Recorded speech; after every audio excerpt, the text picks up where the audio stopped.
que eu sempre falo, por que eu não curto empresa endividada? Porque ela já tem uma dificuldade que é competir só com os grandes. Né? As empresas de bolsa de valores já são mega empresas. Então elas estão competindo de grande contra grande. Se ela tem uma dívida alta, com certeza ela já vai sair na desvantagem em relação ao seu concorrente. Né? Porque o seu concorrente ele tem mais caixa, ele tem mais poder de fogo para investir em tecnologia, em desenvolvimento, em marketing, enquanto a outra está lá ralando para primeiro pagar sua dívida, para ela não crescer e a empresa não falir, e depois pensar em crescer, pensar em expandir. Então, fala galerinha, ó, hoje o vídeo é de extrema importância, tá? Então se você quer levantar para ir pegar uma água, já vai logo. Se você quer levantar para pegar a sua caneta, já vai logo, porque o vídeo de hoje é importante. E se você puder anotar, para colar lá no teu espelho, vai lá comprar uns post-its, cola na parede, na TV, porque isso tem que ficar salvo no seu coração, pequeno gafanhoto. Porque esse vídeo de hoje ele vai te ensinar a separar uma pequena parcela de boas ações das 70% ações ruins que a gente tem no Ibovespa, né, na bolsa de valores aí. Então vai lá, corre, não perde teu tempo, que eu vou te passar os 3 principais, ou melhor, 4 principais filtros que eu uso para me aprofundar no estudo de uma ação e que separam o joio do trigo, pelo menos na primeira parte da análise. Beleza? Então, logo após a vinheta a gente fala sobre isso. Corre lá e pega o teu café, porque o vídeo de hoje vai ser bacana. Valeu!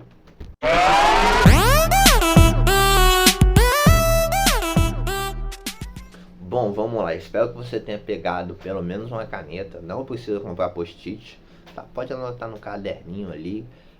Tira a foto e deixa de papel de parede do teu celular. Beleza? Porque hoje a gente vai falar dos 4 principais filtros que eu uso aí para comparar e saber se a empresa é boa, né? E aí eu vou elencá-los por ordem de prioridade e de importância, pelo menos minha aí, né? Do menos importante para o mais importante, beleza? E aí a gente começa falando de um que todo mundo usa. Na verdade a gente vai falar de 2, mas que remetem à mesma coisa, né? Que é o PL, que é o preço sobre lucro, e o P sobre VP, né? E aí, se você quiser anotar, né, já anota aí. P sobre VP e PL, quanto mais baixo, menor, porque o PL remete o quê? A quantos anos você demoraria para ter 100% do seu dinheiro investido de volta. Então, se você compra uma empresa que tenha PL, em tese, de 100 vezes, significa que você vai ter o 100% do seu lucro de volta, né, da empresa daqui a 100 anos, pequeno gafanhoto. Então não faz sentido tu comprar isso, né? Você vai estar vivo daqui a 100 anos. Então isso é um indicador que você tem que olhar, mas não pode olhar de forma isolada. Quando a gente fala de preço sobre valor patrimonial, quanto mais baixo também menor, porque a gente está falando de desconto, de você pagar por algo quanto aquilo vale. Quando aquilo é igual a 1, significa que você está pagando o valor justo, quanto aquilo deveria valer de fato. Se você está pagando abaixo de 1, significa que você está comprando aquela empresa com um deságio, com um desconto. Você está pagando por ela, né, abaixo do que todo o patrimônio dela vale. Por exemplo, um apartamento hoje vale 1 milhão e você está pagando 900 mil por ele, beleza? Então você está tendo um desconto em relação ao valor de mercado, né, dela aí, né, de 10% na média. Agora, se você está pagando, se esse apartamento vale 1 milhão e você está pagando 2 milhões, significa que você está pagando com um ágio, né? Você está pagando 1 milhão a mais do que ele vale.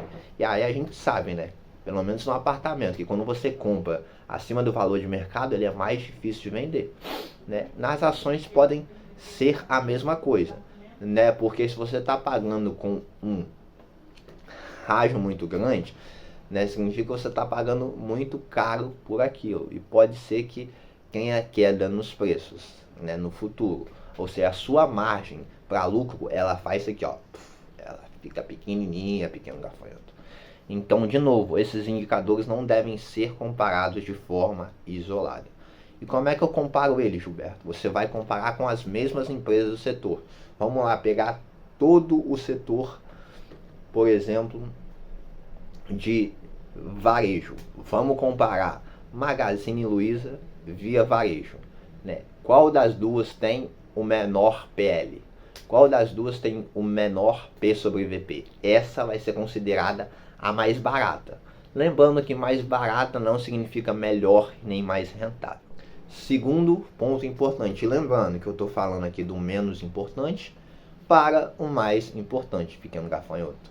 Nessa ordem, PL, né, ele não é tão importante assim, mas é legal olhar, beleza? Quando a gente fala agora do segundo, né, que é o que? As margens, todas elas, né? E aí eu estou falando de margem líquida, margem EBITDA e margem... Eu esqueci a outra. Margem líquida, margem EBITDA e margem bruta. Lembrei. Margem líquida, margem EBITDA e margem bruta, né? Então, quando eu falo dessas três, margem remete à eficiência. Suponhamos que, vou te dar um exemplo clássico, que você venda aí, que você vai vender um produto, certo? E que você gastou para fazer esse produto, né, R$10. Você tem que vender quanto? A R$12,50, beleza? E aí a gente vai tirar da sua venda, você vendeu, certo? Você tem que pagar imposto pela sua venda, né? Então te sobrou, né? Ou seja, você gastou R$10 para produzir, vendeu a R$12,50, sobrou R$2,50 para você. Esse é o seu lucro líquido, certo? Quando a gente tira esse imposto, né, vai sobrar quanto? R$2 para você. Significa que você tem uma margem líquida, né, de 18, 17%. Porque você gerou uma receita de R$12,50, né? Porque você vendeu a R$12. Você gerou de receita quanto? R$12,50, né? Só que aí o seu custo para você produzir aquele bem custou R$10, você pagou de imposto quanto? Mais 50 centavos. Então, R$10,50 foi só os seus custos com produção e com imposto. Te sobrou quanto? R$2. Isso foi o teu lucro líquido. Então, receita menos lucro líquido vai te dar margem líquida. Ou seja, quanto fica para você. E nesse caso, quanto mais porcento ficar, quanto maior o percentual, né, ficar para ti, mais você está conseguindo produzir aquele produto por um custo mais baixo, né, pagando menos imposto talvez. Por isso que, de novo, quando eu vou comparar com outras empresas do mesmo setor, certo? Eu tenho que olhar isso. Qual que tem a margem maior? A que tem a margem maior, ela vai ser a mais eficiente, porque ela faz a mesma coisa que as outras, né, mas tem talvez um custo menor de produção, né, tem um custo menor de aquisição, ou o seu produto é tão bom que ela consegue vender a um preço maior. Então, margem remete a isso, pequeno gafanhoto. E aí vamos lá ao terceiro, quase acabando, né? E aí de novo eu vou elencar dois que tem praticamente a mesma função, na verdade três, e tem praticamente a mesma função. Eu estou falando do ROI, do ROIC e do Dividend Yield, né? Com certeza você já deve ter ouvido falar dos dividendos, né? Então esses três são indicadores de retorno para o teu acionista, né? Para o acionista da empresa. Então, de novo, para esses carinhas, o que eu tenho que fazer? Quanto maior, melhor. Quanto maior o dividend yield, significa que mais a empresa está remunerando ao seu acionista. Gilberto, dá um exemplo. Quando a empresa, né, tem um dividend yield de 10%, significa que se você emprestar R$1.000 para ela, no ano ela vai te devolver só em forma de participação nos lucros da empresa R$100, que é o que? 10% de R$1.000, que foi o que você emprestou para ela, certo? Quando a gente fala de ROI, a gente está falando do patrimônio líquido da empresa. O patrimônio da empresa, né, é o que? É a soma, ou melhor, a diferença entre ativo e passivo. Quando eu falo de ROI, significa que esses ativos, eles me geram retorno, ou melhor, eles geram retorno para a empresa e eu, como acionista, tenho direito a tal retorno. Então, suponhamos que uma empresa tem um patrimônio líquido de 10 mil reais e ela tem um ROI, né, de 20%. Então, significa que daquele patrimônio líquido que a empresa tem de 10 mil reais, 2 mil reais volta para a empresa e ela reinjeta, ou seja, o patrimônio líquido gera por ano, em média, 2 mil reais para a empresa, aí sem a empresa fazer absolutamente nada. Lembrando, porque ativo é o que? Vamos botar aí, é algo que a empresa investiu que gera renda para ela. Basicamente, esse é o resumo de ativo. Beleza? E quando a gente fala de ROIC, é praticamente a mesma coisa.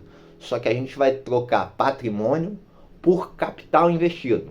Beleza? A gente sabe que quando a gente investe em ações, quando a gente se torna sócio de boas empresas, o que a gente está fazendo? A gente está emprestando dinheiro para essas empresas. Né? Não é à toa que quando uma empresa ela abre na Bolsa de Valores, qual é o nome que a gente dá? Ela está se capitalizando, ela está pegando capital da sua base acionária, né, para investir e crescer. Então, quando a gente fala de ROI, que a gente está falando desse dinheiro que ela pega com o mercado, seja via capitalização,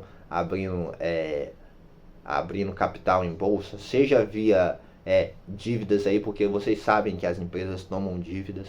Então, esse ROI que remete a esse dinheiro que ela investe. Investi 2 mil reais, comprei uma empresa. Essa empresa me gera tanto de retorno aí. Esse dinheiro que eu desprendi para comprar essa empresa me gerou tanto de retorno. Então, basicamente, esse é o ROI. Né? Quanto de retorno eu vou ter com o dinheiro que eu empreguei. E agora, o último aí, pequeno gafanhoto, eu sei que esse vídeo vai ficar extenso, né? Mas o último, né, pelo menos eu considero o mais importante. E aqui eu vou conceituar para você antes de falar desse carinha. Né? Já anota aí o nome, esse daqui eu vou até botar na tela. Dívida líquida por EBITDA. Né? Ou seja, você vai pegar a dívida líquida, você vai pôr lá, né, na demonstração de resultado, EBITDA, e vai dividir esses dois carinhas.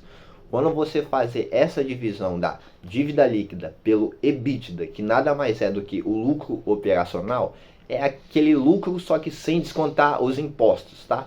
Basicamente é isso que é o EBITDA. Então você vai pegar a dívida líquida, dividir pelo EBITDA e esse valor vai te dar um número. Esse número que vai dar tem que ficar abaixo de 3,5%, porque isso remete ao que? A um grau de alavancagem. Isso quer dizer o quê?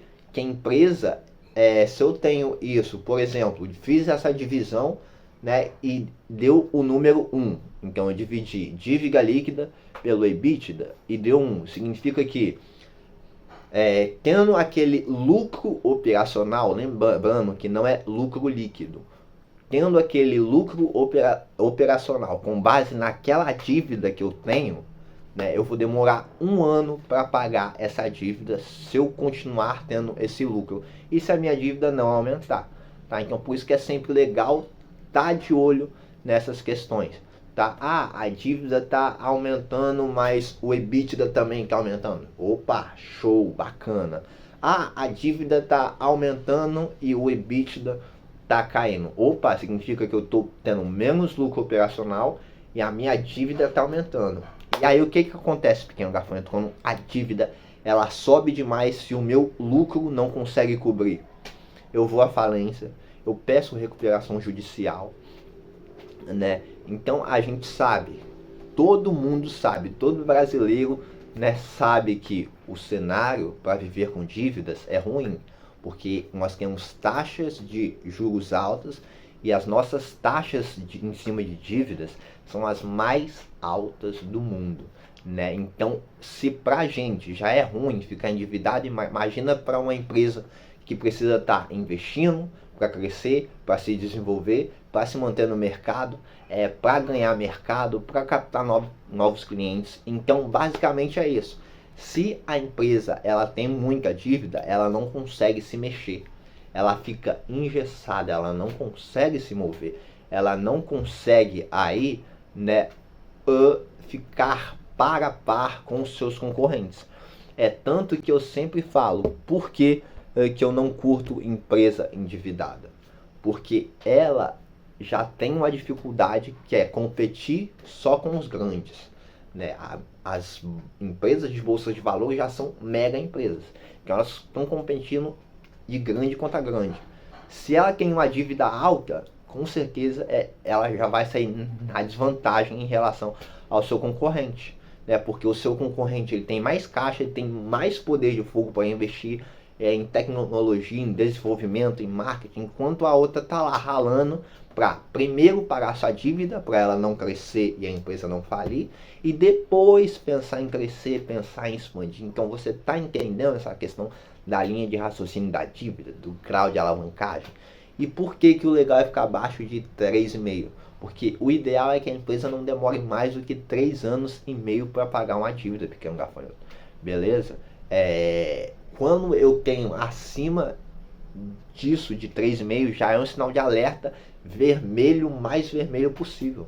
Né? Porque se a taxa de juros, e a gente sabe que majoritariamente no Brasil as taxas de juros são altas, ela influencia diretamente no crescimento da dívida de uma empresa.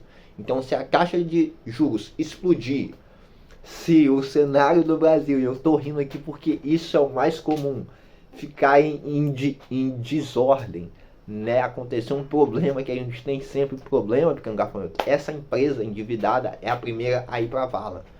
Né? A gente sabe, né? Quando acontece uma crise no Brasil, quem são as que quebram? As pequenas, as que são menos capitalizadas e mais endividadas. E quem são as que crescem e ficam cada vez maiores? As que têm mais dinheiro, mais caixa, mais poder de fogo para comprar as pequenininhas lá. Beleza? E aí elas ganham mercado, expandem esse mercado que as pequenas deixam de suprir. A grandona vem, ó, e pum, abocanha tudo, pequeno gafanhoto. Então, essa é de extrema relevância. A dívida é muito mais relevante do que o lucro. A dívida de uma empresa é muito mais relevante do que o retorno. A dívida é muito mais relevante do que o crescimento de uma empresa. Essa deve ser a primeira coisa que você deve olhar. Opa, dívida líquida por EBITDA abaixo de 2%. Vamos embora, vamos continuar aqui. Já olhei o mais relevante que é a dívida, agora eu vou olhar a questão de retorno. Dividend yield, margem, PL. Eu vou conhecer a empresa agora, saber como é que ela ganha receita, coisa e tal. Opa, achou uma empresa aqui, dívida líquida por EBITDA 4,2%. Sai fora. Pode ser a promessa de mercado. Sai fora porque a chance de dar um BO é muito grande, pequeno gafanhoto. Se com dívida baixa a chance de dar ruim já é grande, imagine com a dívida alta. Beleza? Então, espero que esse vídeo tenha abrido seus horizontes, pequeno gafanhoto. E até a próxima. Valeu!